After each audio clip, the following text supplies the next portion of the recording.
तारों के समूह को क्या कहते हैं? आकाश गंगा कहते हैं।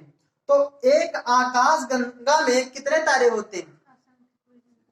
एक आकाश गंगा में कितने होते हैं? लगभग 100 अरब तारे होते हैं। कितने होते हैं? 100 अरब तारे होते हैं। एक आकाश गंगा में 100 अरब तारे होते हैं। और एक पूरे ब्रह्मांड में कितनी आकाश गंगाएं होती? एक पूरे ब्रह्मांड में कितनी आकाश गंगाएं होती? 100 अरब आकाश गंगाएं होती हैं। अब कर लीजिए भैया, 100 अरब की 100 अरब से गुणा कर लो, इतने तारे होंगे। एक आकाश गंगा में 100 लगभग 100 अरब तारे होते हैं और एक पूरे ब्रह्मांड में लगभग 100 अरब क्या होती हैं? आकाश गंगाएं होती हैं। ठीक, अब आकाश गंगाएं हमने तो 1 2 3 बनाई है, कई आकाश गंगाएं पूरे कितनी होती हैं? 100 अरब के बराबर होती हैं। अच्छा, इन्हीं आकाश गंगाओं में, जिस आकाश गंगा में हमारा सूर्य पाया जाता है, जिस आकाश गंगा में हमारा सूर्य पाया जाता है, अच्छा बताइएगा कि एक आकाश गंगा में कितने तारे होते हैं? 100 अरब। और पूरे ब्रह्मांड में कितनी आकाश गंगाएं होती हैं? 100 अरब होती हैं। और जिस आकाश गंगा में हमारा सूर्य पाया जाता है, उस आकाश गंगा का नाम क्या है? उस आकाश गंगा का नाम है मंदाकिनी। मंदाकिनी। जिस आकाश गंगा में हमारा सूर्य पाया जाता है, उस आकाश गंगा का नाम क्या है? जिस हम लोग जिस मतलब आकाश गंगा में निवास करते हैं, उस आकाश गंगा का नाम क्या है? हमारे सबसे नजदीक कौन सी आकाश गंगा है? यही मंदाकिनी। हमारे सबसे नजदीक कौन सी आकाश गंगा है? मंदाकिनी है। तो मंदाकिनी, ये मंदाकिनी से क्यों कहा गया सबसे नजदीक है? दूसरी चीज क्या है इसमें? कौन सा? सूर्य पाया जाता है। जिस मंदाकिनी में हम लोग रहते हैं, उस मतलब जिस आकाश गंगा में हम लोग रहते हैं, उसे क्या कहते हैं? मंदाकिनी कहते हैं। तो क्या समस्त मंदाकिनी आकाश गंगा होती है? समस्त मंदाकिनी आकाश गंगा होते हैं? होते हैं? नहीं होते हैं, क्योंकि सबको मंदाकिनी थोड़े नहीं कहोगे, और तो सारी आकाश गंगा होंगी। यही जिसमें हम रहते हैं उसी का नाम केवल मंदाकिनी है, स्पेशल उसका नाम मंदाकिनी है। तो हमारी मंदाकिनी आकाश गंगा हो सकती है, लेकिन समस्त आकाश गंगाएं मंदाकिनी नहीं हो सकती। क्लियर? एक क्वेश्चन पूछा गया था, कंफर्म कर लीजिएगा। ये पूछेगा क्वेश्चन आपसे कि समस्त आकाश गंगा क्या मंदाकिनी होती है? नहीं हो सकती। लेकिन हमारी मंदाकिनी क्या आकाश गंगा है? हाँ है। ध्यान है ना? अब मंदाकिनी क्या है? सबसे नजदीक हमारे, है ना मंदाकिनी। अब इसका जैसे मान लीजिए, इसका चक्कर कौन लगाता है? सूर्य लगाता है। पूरे आकाश गंगा का चक्कर कौन लगाता है? सूर्य लगाता है। इस सूर्य चक्कर लगाता है। और सूर्य की चाल कितनी होती है? सूर्य की चाल कितनी होती है? सूर्य की चाल होती है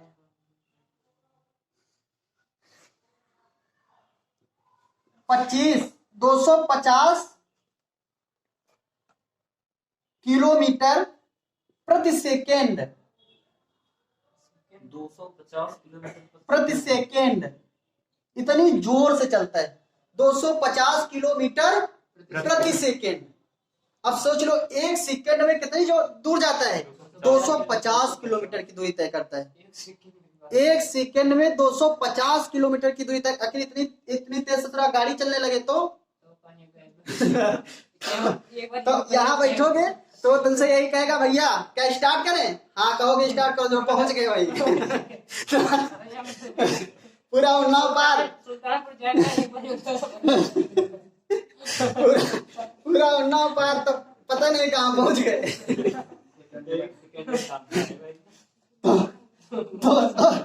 250 किलोमीटर एक सेकेंड में जाती है। और पूरी इस मंदाकिनी का चक्कर लगाने में सूर्य को कितना समय लगता है? 25 करोड़ वर्ष समय लगता है। 25 करोड़ वर्ष समय लगता है। अब समझ लीजिए मंदाकिनी हमारी कितनी बड़ी होगी, कल्पना कर लीजिए। जिसकी चाल 250 किलोमीटर प्रति सेकेंड है, उस सूर्य को इसका पूरा चक्कर लगाने में 25 करोड़ साल लगते हैं।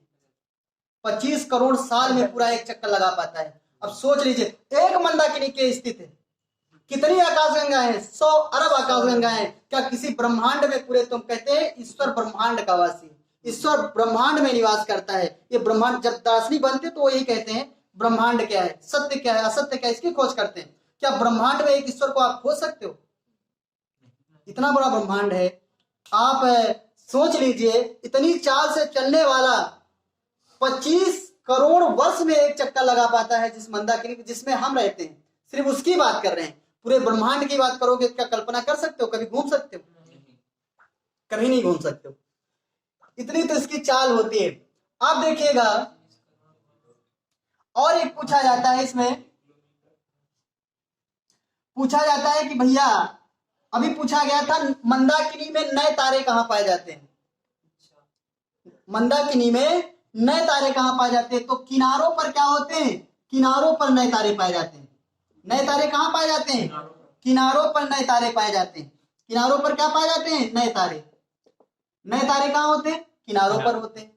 और जो तारे चलते चलते चल रहे तारे, इसके चक्कर लगा रहे हैं। अब तारे पूछ लेता है, एक बार यही पूछा था कि तारे जो होते हैं मंदाकिनी में, वो आप वर्तलाकार होते हैं कि वलय आकार के होते हैं? वलय आकार के नहीं होते, वर्तलाकार होते हैं। एक के ऊपर नीचे एक होता है, ऐसे होते हैं, वर्तलाकार होते हैं, मतलब एक के ऊपर एक होता है। तो क्या होता है, चक्कर लगाते रहते हैं। लेकिन कुछ ऐसे तारे होते हैं जिसमें हीलियम और हाइड्रोजन समाप्त हो जाते हैं, तो तारे क्या हो जाते हैं? ब्लैक वाहन बन जाते हैं। काला काला वाहन बन जाएंगे, नहीं बन जाएंगे? वो काला वाहन बन जाते हैं। जो काला वाहन बन जाते हैं वो कहाँ चले जाते हैं? इसके केंद्र में चले जाते हैं। कहाँ चले जाते हैं? केंद्र में चले जाते हैं। और केंद्र में चले जाते हैं जब, तो पूछ लेगा तुमको कि सबसे ज्यादा मतलब आकाश गंगा में घनत्व कहाँ होता है? केंद्र में होता है कि परिधि पर होता है? तो केंद्र में होता है। नए तारे कहाँ पाए जाते हैं? नए तारे किनारे पाए जाते हैं। तो ये तारे जब चक्कर लगाते रहते हैं तो क्या होता है? एकदम से विस्फोट होता है। तारे एकदम से दबते हैं तो छोटे छोटे टुकड़ों में बढ़ जाते हैं। वो छोटे छोटे लगभग कितने टुकड़ों में? 100 अरब टुकड़ों में बढ़ते हैं। उसी में कुछ क्या बनते हैं? ब्लैक होल बनते हैं। वो ब्लैक होल कहाँ पाए जाते हैं? वो ब्लैक होल केंद्र में पाए जाते हैं। ब्लैक होल कहाँ पाए जाते हैं? ब्लैक होल केंद्र में पाए जाते हैं। और कल आपने पढ़ा था ब्लैक होल का तो घनत्व जो होता है सबसे अधिक होता, नहीं होता?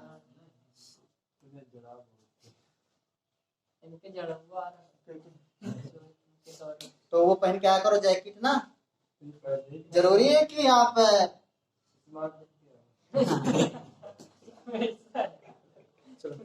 ब्लैक होल का मतलब क्या? ब्लैक होल इसी में से क्या होता है, जब दगता है तो कुछ क्या हो जाते हैं? कुछ ब्लैक होल बन जाते हैं। जो ब्लैक होल बन जाते हैं वो कहाँ रहते हैं? केंद्र में। तो पूछ लेगा भैया कि बताओ आकाश गंगा का घनत्व सबसे ज्यादा कहाँ होता है? केंद्र में होता है। ब्लैक होल तारे कहाँ पाए जाते हैं? तो आकाश गंगा के केंद्र में। नए तारे कहाँ पाए जाते हैं? किनारों पर। सूर्य को आकाश गंगा का एक चक्कर लगाने में कितने समय लगते हैं? 25 करोड़ वर्ष लगते हैं। सूर्य की चाल कितने प्रति सेकेंड है? 250 किलोमीटर। और जब इस पूरे समय को क्या कहा जाता है? एक ब्रह्मांड वर्ष कहा जाता है।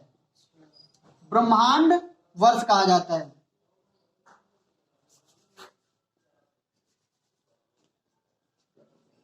ब्रह्मांड वर्ष, जैसे प्रकाश वर्ष पढ़ रहे थे वैसे क्या होता है? ब्रह्मांड वर्ष। पूछ लेगा ब्रह्मांड वर्ष किसकी इकाई है? तो क्या बताओगे? दूरी की। ब्रह्मांड वर्ष किसकी इकाई है? दूरी की। कोई भी व्यक्ति मान लीजिए आखिर कितने साल, 25 करोड़ साल जी जाता है तो एक ब्रह्मांड वर्ष जी पाएगा। एक ब्रह्मांड वर्ष किसके बराबर होता है? 25 करोड़ वर्ष के बराबर होता है। एक ब्रह्मांड वर्ष 25 करोड़ वर्ष के बराबर होता है। अच्छा, हमारे सूर्य के अच्छा सबसे पूछ लिया जाए कि सब में यही क्रिया होती, जितनी आकाश गंगाएं होंगी सब में यही क्रिया होगी। केंद्र में क्या होगा? घनत्व डेंसिटी अधिक होगी। किनारों पर क्या होगा? आपके नए तारे पाए जाएंगे। और तारे कैसे होंगे? वर्तुलाकार होंगे। ये सब में होगा, यही सब में यही कंडीशन लगेगी। सबका सूर्य ही चक्कर लगाएगा। सब तारे सूर्य होते हैं, ये भी पता है क्योंकि उसका हमने नाम रख लिया एक अलग से। अच्छा, एक क्या होता है, हमारे सूर्य का सबसे नजदीकी तारा कौन है? सूर्य का सबसे नजदीकी तारा कौन सा है? नहीं, वो तो ग्रह है। हाँ, कौन सा है? इसको बंद कर दो। ये आकाश गंगा हो गई हमारी। इस आकाश गंगा का नाम क्या है जिसमें हम लोग रहते हैं? उसका नाम क्या है? मंदाकिनी। दूसरी क्या है? इसका नाम क्या है? जो आप पूछ लेगा कि हमारी मंदाकिनी आकाश गंगा के पास कौन सी आकाश गंगा, सबसे नजदीकी कौन सी आकाश गंगा है? तो ये दूसरी जो हमारे पास हमारी आकाश मंदाकिनी के पास, उसका नाम है देवयानी। देवयानी। इस आकाश गंगा का नाम क्या है? देवयानी। पूछ लेगा, आपसे क्वेश्चन पूछेगा भैया कि मंदाकिनी के पास सबसे नजदीक कौन सी आकाश गंगा है? हमारी आकाश गंगा के पास कौन सी आकाश गंगा है? तो क्या बताओगे? देवयानी आकाश गंगा। और देवयानी आकाश गंगा के बाद ये कौन सी आकाश गंगा? तीसरे नंबर पे कौन है? उसका नाम है NGCM33। ऐसे आ जाएगा क्वेश्चन, ये क्या है भैया? NGCM33। तुम जान ही नहीं पाओगे काहे का क्वेश्चन है, पूछा गया था। आप देख लीजिएगा, जिसको ना हो 2016 PCS देख लीजिए खोल करके, पूछा गया है NGCM33 क्या है? क्या है? आकाश गंगा है।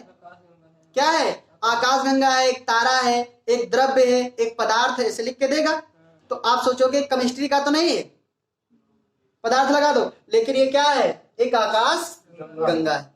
और आकाश गंगाओं के समूह को, 3 आकाश गंगाओं के समूह को, कितनी? 3 आकाश गंगाओं के समूह को क्या कहा जाता है? सुपर क्लस्टर कहा जाता है। 3 आकाश गंगाओं के समूह को क्या कहा जाता है? सुपर क्लस्टर कहा जाता है। Super cluster.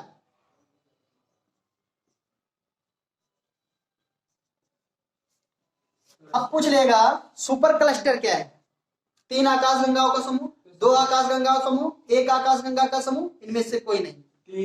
तो क्या लगाओगे? 3 आकाश गंगाओं का समूह क्या कहलाता है? सुपर क्लस्टर कहलाता है। बताइए, जिस आकाश गंगा में हम रहते हैं उस आकाश गंगा का नाम क्या है? मंदाकिनी। उस मंदाकिनी के सबसे नजदीक कौन सी मंदाकिनी है? कौन सी आकाश गंगा है?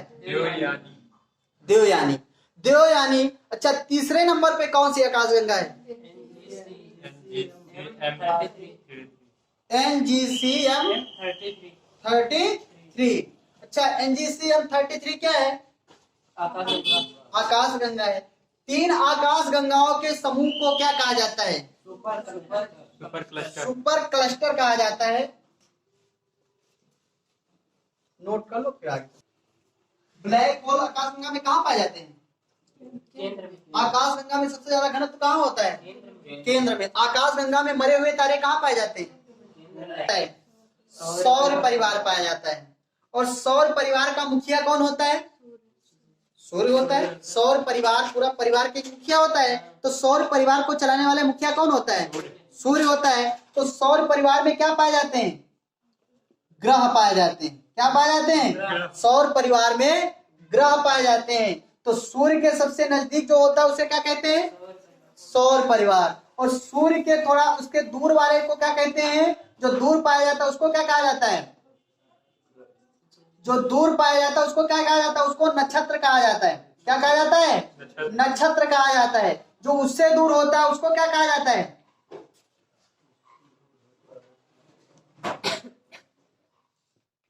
ये क्या कहा जाता है? उसको तारा मंडल कहा जाता है। तारा मंडल। पूछ लेगा भैया, सूर्य के सबसे नजदीक पाए जाने वाले को क्या कहा जाता है? ग्रह कहा जाता है। सूर्य के जो नजदीक होते हैं उनको क्या कहा जाता है? ग्रह कहा जाता है। जो उससे दूर पाए जाते हैं उनको क्या कहा जाता है? नक्षत्र कहा जाता है। जो उससे दूर पाए जाते हैं उनको क्या कहा जाता है? तारामंडल कहा जाता है। ग्रह कितने होते हैं? ग्रह की संख्या 8 होती है। ग्रह कितने होते हैं? 8 होते हैं। नक्षत्र मंडल कितने होते हैं? नक्षत्र कितने होते हैं? नक्षत्र 27 होते हैं। और तारामंडल कितने होते हैं? 89 तारामंडल होते हैं। 89 तारामंडल होते हैं। बताइएगा, ग्रह की संख्या कितनी? 8। नक्षत्र की संख्या कितनी?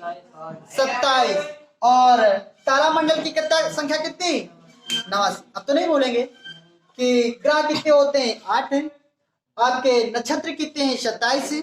आपके तारामंडल कितने हैं?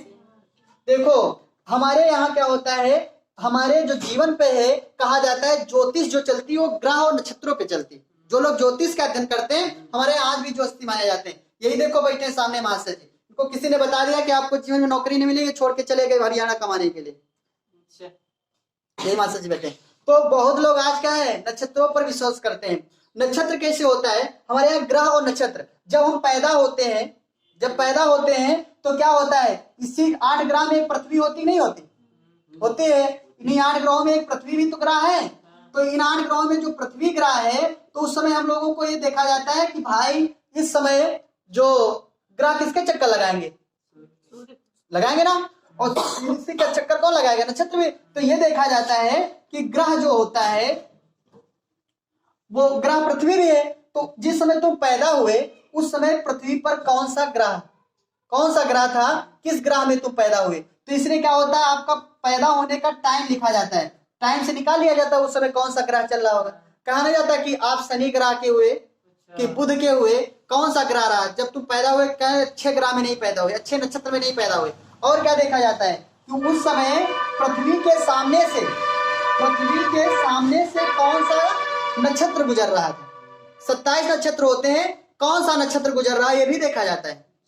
यही देख करके लगाया जाता है अनुमान कि भाई आप किस नक्षत्र में पैदा हुए, किस ग्रह में पैदा हुए। नाम वाला सटीक नहीं बैठता है। कुछ लोग कहते हैं नाम से राशि हो गई, राम से मेरा नाम है तो तुला राशि हो गई। ये राशि सटीक नहीं है। राशि वो सटीक है जो तुमने जन्म लिया है, उस जन्म के समय कौन सा नक्षत्र था, कौन सा ग्रह था, उसके बेस पे जो आती है, जो संडे को जारी होता है डेट ऑफ बर्थ के हिसाब से। लेकिन अगर डेट ऑफ बर्थ कौन जो ओरिजिनल मालूम होगी वो, आखिर तुम ऐसे लोकल वाली डेट ऑफ बर्थ अपने मार्कशीट में लिखा लिए हैं आगे पीछे की, तो वो नहीं। जिस दिन तुम पैदा हुए उससे देखोगे तो वो आप पर सटीक बैठेगा। तो आपसे पूछ लेगा भैया ग्रह कितने होते हैं, तो क्या बताओगे? 8 होते हैं। आपसे पूछ लेगा कि सूर्य के सबसे नजदीक जो सौर परिवार पाया जाता है उसका मुखिया कौन होता है? सूर्य होता है। पूछ लेगा उससे दूरी पर पाए जाने वालों का क्या कहते हैं? नक्षत्र कहते हैं। नक्षत्र की संख्या कितनी होती है? 27 होती है। उससे दूर पाए जाने वालों को क्या कहते हैं? तारामंडल। अब तारामंडल कितने होते हैं? 89 होते हैं। कभी आप अनुमान करिएगा, रात में पढ़िए तो तारों को आप देखिएगा तो तारों का कुछ ना कुछ तुमको चित्र बना हुआ दिखाई देगा। जो चीज हमसे दूर होती रहती है उसमें किसी ना किसी चित्र का आभास होने लगता है ना। तो इसी प्रकार से तारामंडल में लोगों ने, किसी ने देखा कि जानवर हाथी बना है तो किसी ने इसका नाम क्या रख दिया, मतलब किसी ने देखा शिकारी शिकार करते हुए बना हुआ है, शिकारी रख दिया। आप कभी देखें, कल्पना करिएगा, जो चीज दूर होती है तो उसमें कोई ना कोई तुमको आकृति बनी दिखाई देगी। आप देख लीजिएगा शाम को जब आप खुले में लेटे हो तो आप देखिएगा कि कोई ना कोई तुमको आकृति बनी दिखाई देगी। आसमान में क्या होगा? तारों का एक समूह होगा, उसमें कोई ना कोई तुमको आकृति होगा। तो इसमें क्या हुआ, इसमें इस तारामंडल में जहां देखा उन्हें 7 तारों का समूह था, उसे सप्तऋषि मंडल कह दिया लोगों ने। हमारे विद्वानों ने क्या कहा कि सप्तऋषि मंडल है। सप्तऋषि में 7 ऋषियों के तारे रखे गए। कहा कि बताया जाता है, हिंदू की मान्यताएं हैं कि जो लोग मरते हैं तो उनको अच्छे कर्म जो करते हैं उनको एक तारे के रूप में ऊपर स्थापित कर दिया जाता है। जबकि ऐसा है, आप तो पढ़ चुके हो तारे कैसे बनते हैं। क्या वो किसी की आत्माएं हैं? नहीं है ना। ये तो अब सिद्ध हो चुका ना कि किसी की आत्माएं हैं। अब ये भी सिद्ध हो चुका है कि जो गाने सुनते हो कि ले चलेंगे तुमको कहाँ, चांद सितारों की दुनिया में। क्या ले जा सकते हैं? इतनी दूरी है ससुरा, पहले ही मर जाओगे। इतने लाख वर्ष चले जाओगे आप। कितने वेग से आप लेके चलोगे? 3 लाख किलोमीटर पर सेकेंड के वेग से। समझ लीजिएगा भैया, सब एक चुतिया बनाने का धंधा है ना, लड़कियों को खुश करने के। लड़कियां जैसे सुने तो क्या होगा, बड़ा खुश हो गए, कहीं देखो किसको हमको चाहते हैं, हमें तार सितारों के। और ये नहीं जानते बस ससुरा कोई पहुंच पाओगे तारे सितारों की दुनिया में ना। तो ये क्या है, ये पृथ्वी। अच्छा, अब क्या होता है इसमें, जिसने देखा कि जानवर की स्थिति थी, तो जानवर की स्थिति वाले को उसने क्या कहा, मतलब सब ये जो तारामंडल है, तारामंडल में एक पाया जाता है जहां पर क्या लिखा, शिकारी, उसको हंटर मैंने शिकारी होता ना,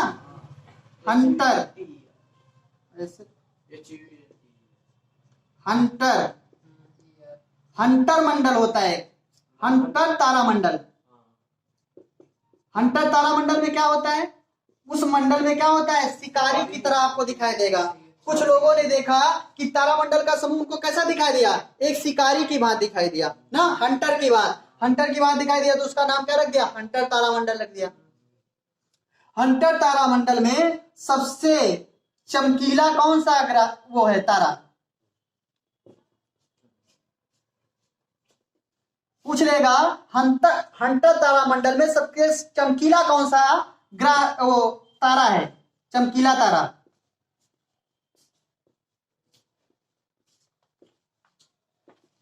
चमकीला तारा कौन है? साइरस। चमकीले तारे का नाम क्या है? साइरस। साइरस तारा जो है ये सबसे चमकीला है। किस तारामंडल में पाया जाता है? हंटर तारामंडल में पाया जाता है। हंटर तारामंडल में कौन सा चमकीला तारा पाया जाता है? साइरस। ध्यान रखिएगा, ये पूछा गया, बहुत बार पूछा गया है कि सबसे चमकीला तारा कौन सा है, तो क्या बताएंगे? साइरस। ये भी पूछा जाता है कि साइरस किस तारामंडल में पाया जाता है? हंटर तारामंडल में पाया जाता है। और दूसरा तारामंडल कौन होता है? दो इंपॉर्टेंट, दो ही पढ़ा दे रहे हैं और नहीं पूछे जाते, आज तक पूछे नहीं गए, तो 289 कौन पूरे पढ़ाएगा? दो ही पढ़ा देते हैं आपको जो इंपॉर्टेंट है। दूसरा क्या है? सप्तऋषि मंडल। सप्तऋषि मंडल, सप्तऋषि तारामंडल। सप्तऋषि तारामंडल में क्या होता है? कितने तारे पाए जाते हैं? सप्त माने सात, 7 तारे पाए जाते हैं। इसी के बगल में एक तारा पाया जाता है जिसका नाम है ध्रुव तारा। ध्रुव तारा ये क्या होता है? हमेशा चमकता रहता है ना। ध्रुव तारा हमेशा चमकता रहता है, जो काहे का बोध कराता है? उत्तर दिशा का बोध कराता है। हमारे जो पूर्वज थे उस समय कुछ नहीं था ऐसा दिशाएं मालूम करने का, तो क्या देख लेते थे? उत्तर में ध्रुव तारा चमकता देख लेते थे, कहते ये उत्तर दिशा है, उससे सारी दिशा निकाल लेते थे। तो उत्तर में कौन सा तारा पाया जाता है? ध्रुव तारा। पूछ लेगा ध्रुव तारा किस मंडल में पाया जाता है, तो सप्तऋषि तारा मंडल में पाया जाता है। पूछ लेगा सबके सब चमकीला तारा साइरस, साइरस कहाँ पाया जाता है, तो साइरस हंटर तारा मंडल में पाया जाता है। तो नोट करें फिर आगे।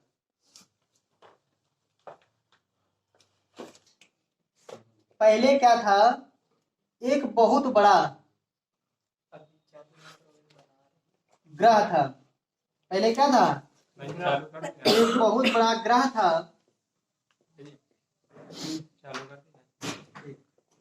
एक बहुत बड़ा ग्रह था। इस ग्रह में क्या हुआ? विस्फोट हुआ। विस्फोट हुआ तो ये ग्रह एकदम टूट गया। विस्फोट हुआ तो ग्रह छोटे छोटे टुकड़ों में बटा। वो कितने में बटा? 100 अरब 100 अरब मंदाकिनियों में बट गया ये टुकड़ा। तो जो 100 अरब मंदाकिनियों में बट गया, यही क्या हुआ? इसमें खिंचाव आया। खिंचाव की वजह से क्या हुआ? इसमें विस्फोट हुआ। खिंचाव यही कहा जा रहा है। आज भी वैज्ञानिक कहते हैं, जो रिसर्च में लगे, जो खगोल शास्त्र पढ़ते हैं, उनसे जानकारी करिएगा, वो लोग आज भी कहते हैं कि तारों की दूरियां बढ़ती जा रही, तो उसी खिंचाव के वजह से तारों की दूरियां बढ़ती जा रही हैं। आखिर खिंचाव बंद हो जाएगा तब भी हम दूसरा नहीं, मतलब खिंचाव बंद हो जाएगा तो क्या होगा? संकुचन चालू हो जाएगा, तो हम लोग दब जाएंगे। दब जाएंगे नहीं? दब जाएंगे। और फिर ज्यादा खिंचाव हो गया, कहीं ये पृथ्वी फट गई तो लावा निकलने लगेगा, तभी मर जाएंगे। तो ससुरा भगवान से ही प्रार्थना करते हैं, ना ज्यादा खिंचाव करना, ना ज्यादा सकड़ाव करना, दोनों चीजें बराबर रखना, तब हमारी जिंदगी पार हो जाए, तब चाहे जो कुछ करें। अभी ज्यादा खींच दोगे तो पृथ्वी फट गई तो लावा निकलने लगेगा, लावा निकलने लगेगा, हम तो मर जाएंगे। आखिर मान लीजिए तुमने बंद कर दिया खिंचाव तो सिकुड़ जाएगा, तो क्या हो जाएगा? तभी दब के मर जाएंगे। तो दोनों तरह से मर जाना है। तो जो एक खिंचाव की स्थिति होती है, जैसे टुकड़ा विस्फोट हुआ तो क्या हुआ? छोटे छोटे टुकड़ों में बटा, वही आकाश गंगाएं बन गई। वही कितनी 100। इस घटना को क्या कहा गया? जब ये खींच करके क्या हुआ? छोटे छोटे टुकड़ों में बटा, तो इसको क्या कहा गया? इसी को कहा गया big bang. Big bang, big bang कहा गया। इसको क्या कहा गया? बिग बैंग कहा गया। बिग बैंग क्या है? पूछ लेगा बिग बैंग क्या है? तारों का विस्फोटक, तारों का खिंचाव ना। तारों का खिंचाव ही क्या होता है? बिग बैंग होता है। बिग बैंग किसे कहते हैं? तारों के खिंचाव को कहते हैं। इसको रोक दो।